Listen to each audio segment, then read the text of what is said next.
Hi, I'm John Calarco, Holistic Health and Performance Coach. In this video, I'm going to show you how to build hip and core strength with the Half Kneeling Pallof Press exercise.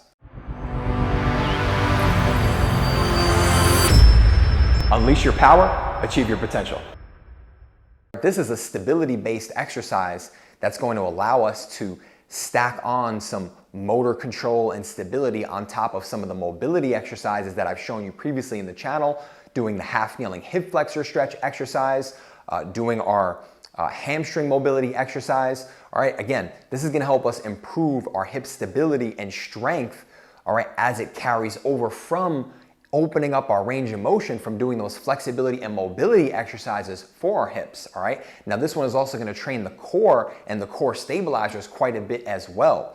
So to set up for that half kneeling Pallof press exercise, what we're gonna do is we're gonna take a band. Now you're gonna need something to wrap a band around, or if you have a band like this, which is my personal favorite resistance band, it's called an FMT, Functional Movement Trainer, all right, band. I can link it in the description for you below as well so that you can grab one if you like. It goes really well in a doorway. So I don't have anything to wrap this band around like a hook or a pole or anything. So what I'm gonna do is I'm gonna open the door. These two thick end pieces right here go into the door, all right?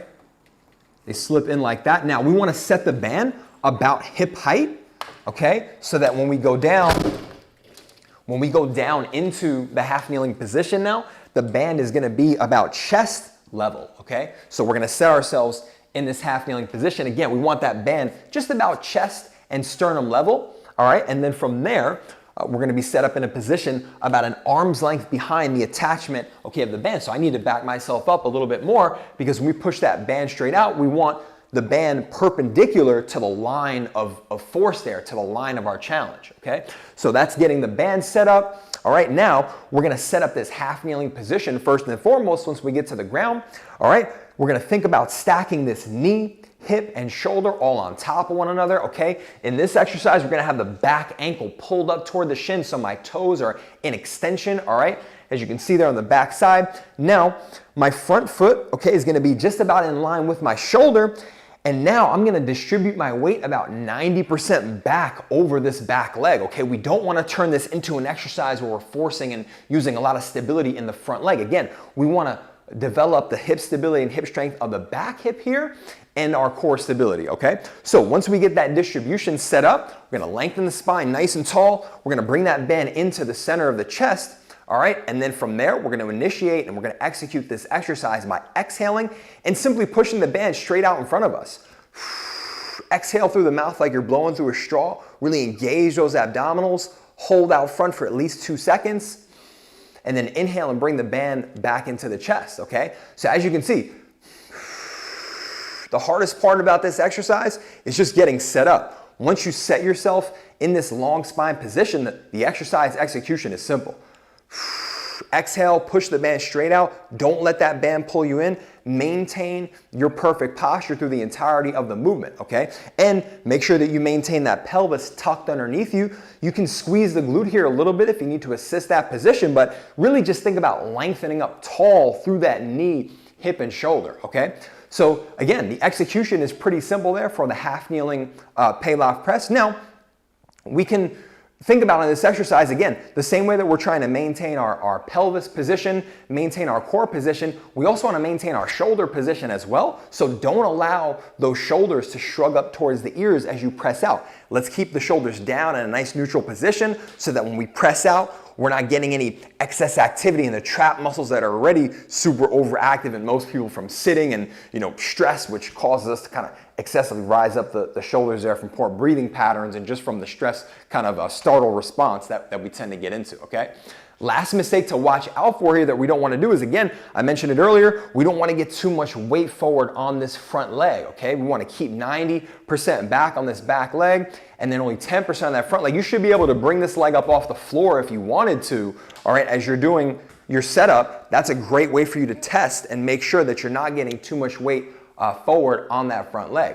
Okay, so that's how we execute the half kneeling Pallof press. and those keys, those common mistakes that we want to avoid. All right, of course, you're going to feel this one really work in the core as that band is trying to pull you in and change your posture. Again, don't allow it to do that. And then again, you should not only just feel this back hip really stabilizing, all right, and again, if you're squeezing the glute, you'll feel the glute contracting, but you should also feel a stretch, okay, as you're lengthening up in this position. We tend to get a stretch because we are putting the hip flexor into a slightly lengthened position as we're here as well, and we're strengthening it at the same time while we're in that lengthened position, which is really one of the best ways, if not the best way, to actually strengthen our muscles, our tendons in a lengthened position, okay? So that's one of the real true gems and true invaluable pieces here in this exercise, what makes it so special, all right? So again, that's where you'll feel the exercise. Now in terms of sets and reps, for this exercise, like any stability exercise where we're working on the stabilizing muscles,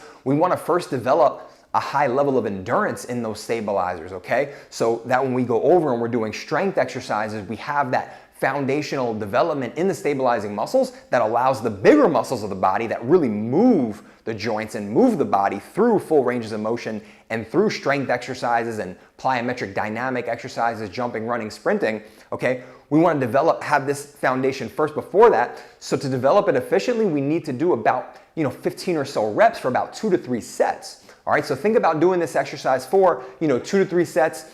Another thing you can do on this exercise is instead of doing it for reps, and I'd highly recommend this, once you get comfortable just going in and out, for 2 seconds, eventually you can just hold that from position. Hold it just like you would, for time. Like a 30-second, 45-second, even up to a minute is a great way to develop this. So think about, 2 to 3 sets of 15 reps, and then you can do 2 to 3 sets of, 45-second to a minute holds on this. Is another great way to execute the exercise.